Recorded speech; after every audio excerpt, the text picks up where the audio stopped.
What if Robert Baratheon discovered the truth about Jon Snow? Let's delve into the potential consequences of such a revelation.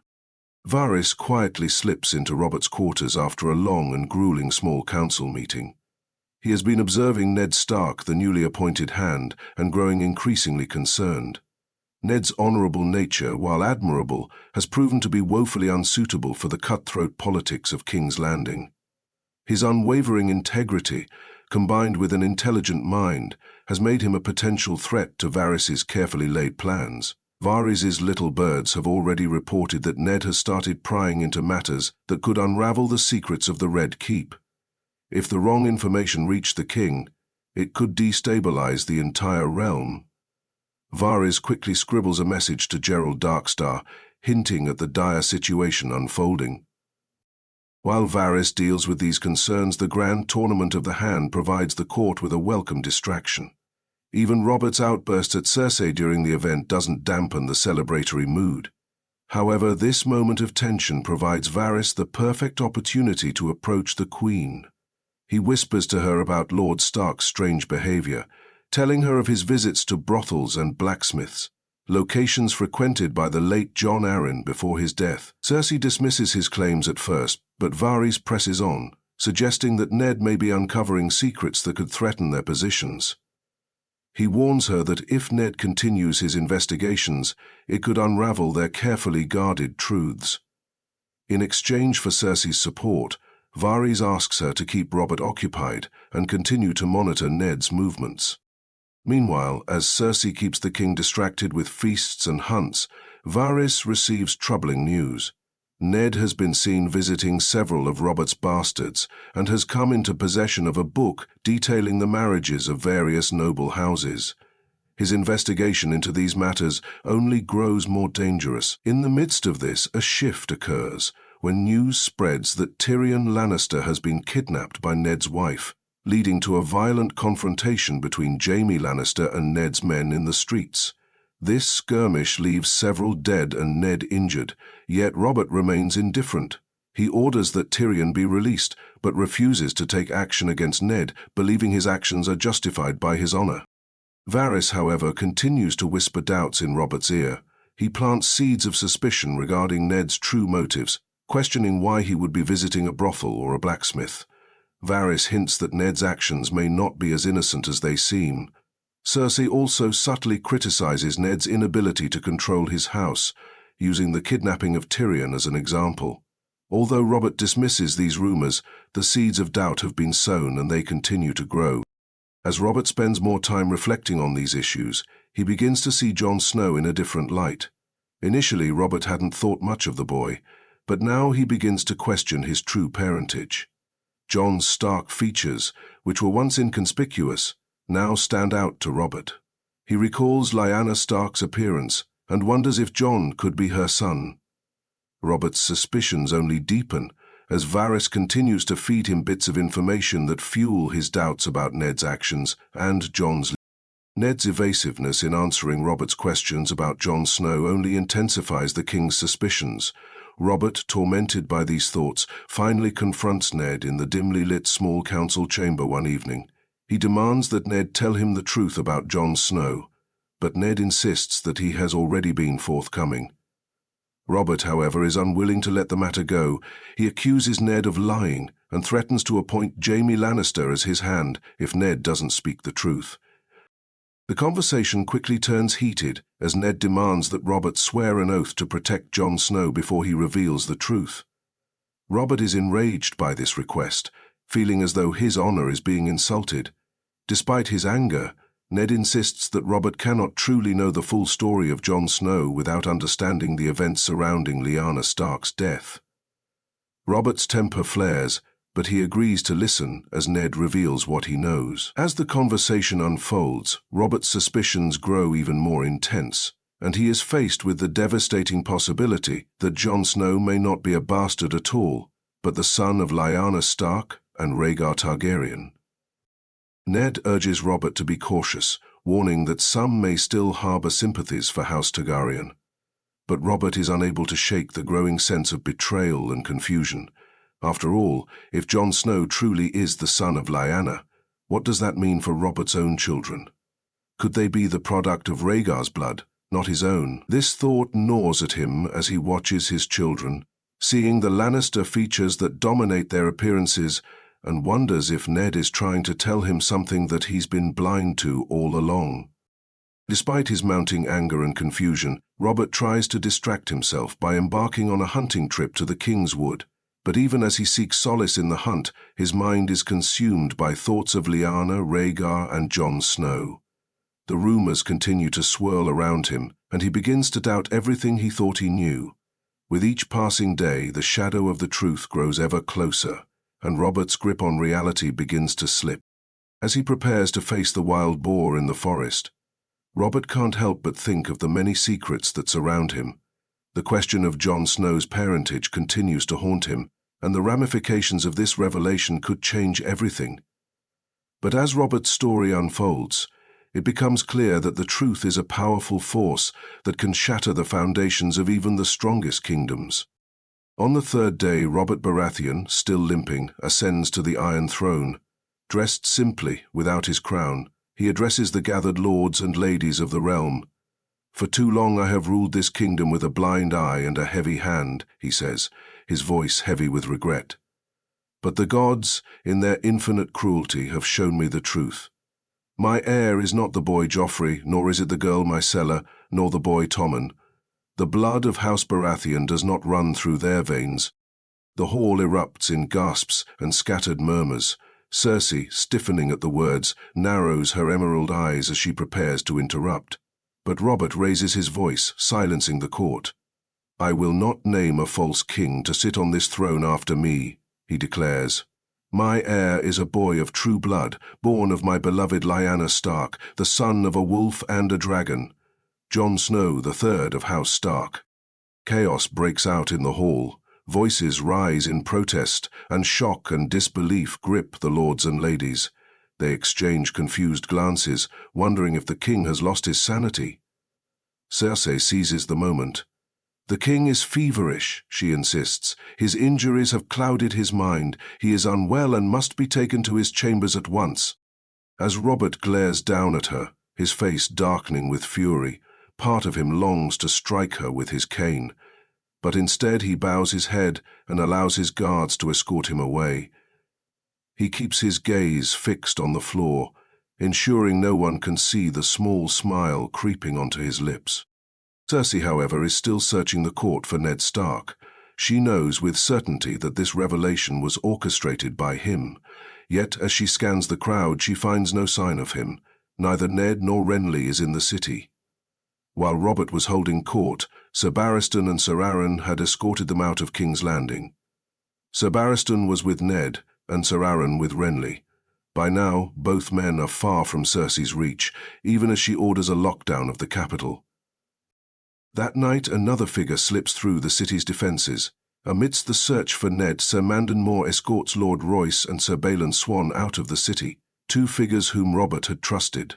Though Robert may not have been the best king, he knew his wife all too well. Cersei would focus on finding Ned and allow other matters to slip from her mind. Renly rides hard to Storm's End.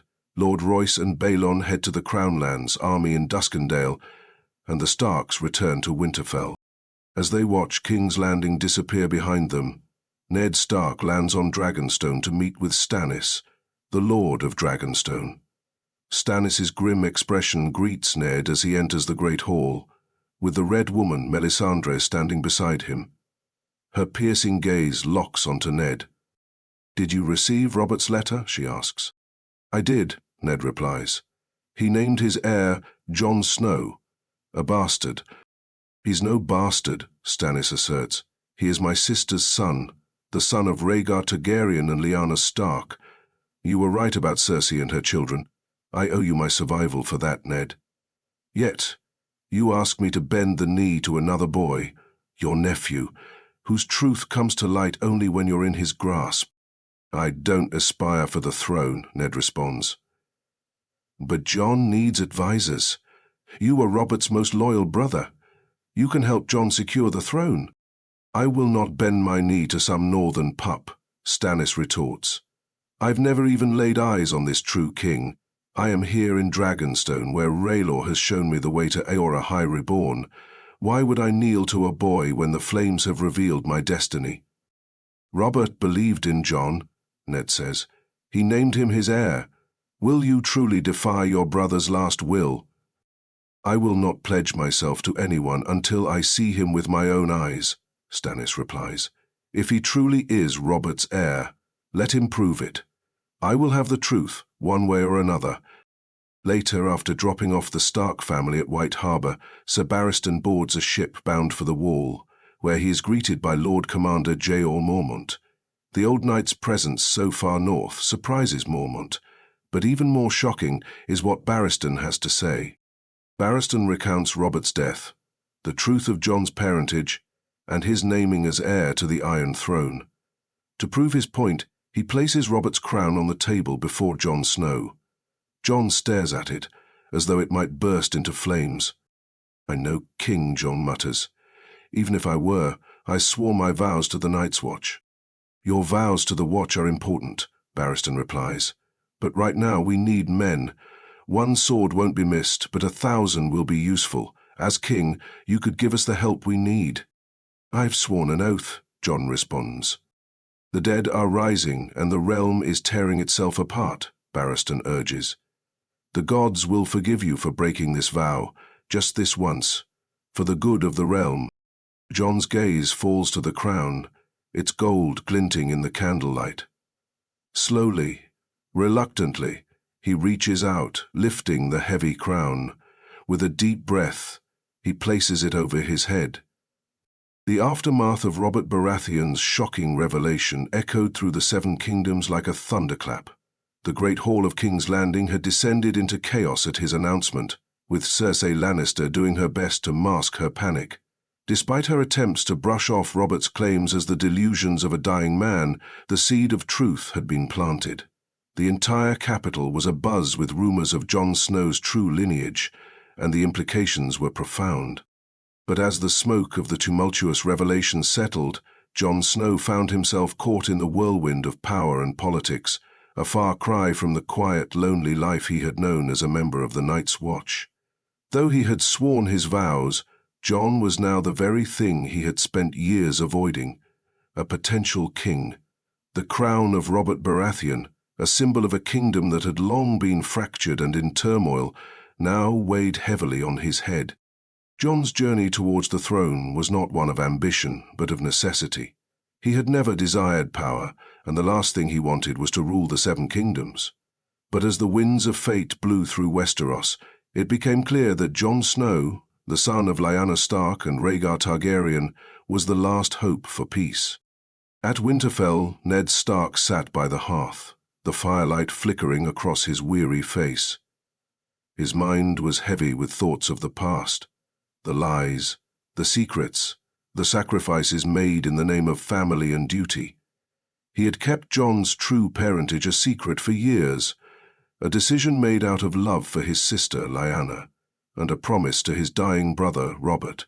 But now, with Robert dead and the truth unraveling, Jon was thrust into the center of a storm that was larger than any Stark had ever faced.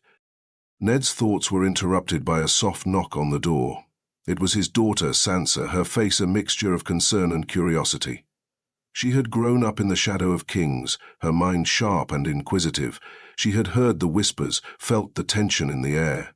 Sansa, like Jon, had inherited the Stark sense of duty, but unlike Jon, she understood the Game of Thrones all too well. "Father," Sansa said, her voice tinged with uncertainty, "what will we do now?" Ned sighed deeply, his mind a storm of conflicting emotions. "We must stand with Jon," he said. "The realm will be in chaos without leadership, and Jon is the rightful heir, but it will not be easy. His true parentage is a sword that can both protect and destroy." Sansa nodded slowly, her eyes filled with understanding. "And Cersei, what will she do when she learns that her children are not Robert's?" "She will fight," Ned replied. "She will fight with everything she has to protect her children, even if it means tearing the kingdom apart. But we must be careful, Sansa. There are many who would use Jon's name for their own ends. We cannot trust anyone, not even those closest to us. As the word of Jon Snow's true parentage spread across the realm, factions began to form. The lords and ladies of the Seven Kingdoms were divided. Some saw Jon as the rightful heir to the Iron Throne, while others viewed him as a threat to their own ambitions. And then there were those who saw Jon as a mere puppet, a figurehead to be controlled. In the far north, Stannis Baratheon, Robert's brother, was less concerned with the truth of Jon's lineage than with his own claim to the throne. Stannis had always believed that he was the true heir, and Jon's revelation only served to further complicate his sense of destiny. The Red Woman, Melisandre, had already shown him visions of R'hllor's plans, but Stannis was still unsure whether Jon Snow was a pawn in some greater game or a true king in the making. Meanwhile, in Dragonstone, Ned Stark's old ally, Sir Barristan Selmy, found himself in the midst of a growing rebellion. The people of the realm, once loyal to Robert Baratheon, were now looking for a figurehead to unite them, a leader who could challenge Cersei and her children. Jon Snow was that figurehead, though he would never have sought it. Sir Barristan knew this, and he also knew that Jon would need his help. As Barristan made his way to the wall, he sought out Jon Snow, knowing that the young man needed guidance if he were to survive the coming conflict. When Barristan arrived at the wall, he found Jon standing in the yard, his eyes cast downward, the weight of his newfound identity heavy on his shoulders. "Lord Commander," Jon said, standing at attention as Barristan approached. "You've come to speak of Robert's death and the claim to the throne." Barristan nodded, his expression stern. "Indeed. But I've also come to speak of the future. The realm is tearing itself apart, and you, Jon Snow, may be the only one who can unite it." Jon's eyes flickered with doubt. "I am no king. I swore an oath to the Night's Watch, and that oath is binding." "You've sworn an oath," Barristan said gently, "but the world is changing. The dead rise in the north, and the realm is on the brink of collapse.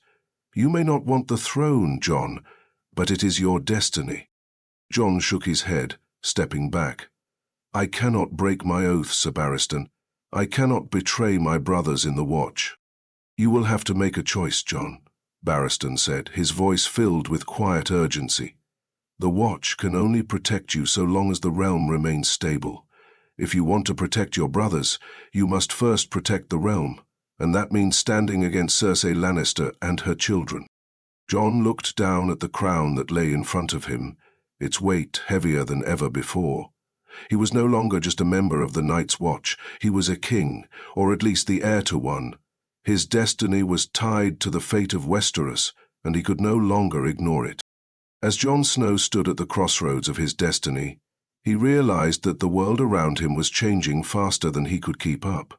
Stannis Baratheon, though reluctant to pledge his loyalty, had made it clear that he would fight for what he believed was rightfully his.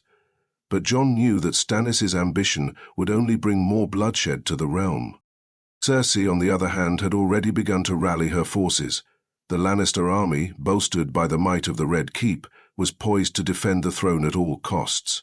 She would stop at nothing to protect her children and maintain the Lannister grip on the realm. But Jon had one thing that Cersei did not. He had the support of the people, the loyalty of those who saw him as the true heir to the Iron Throne. As Jon prepared for the inevitable battle that would shape the future of Westeros, he knew that he could not do it alone. He needed allies, strong, loyal men who would fight for the realm, not for power. And as the fires of war burned ever closer, Jon Snow made a decision that would change everything. He would not just be a king, he would be the king the realm needed.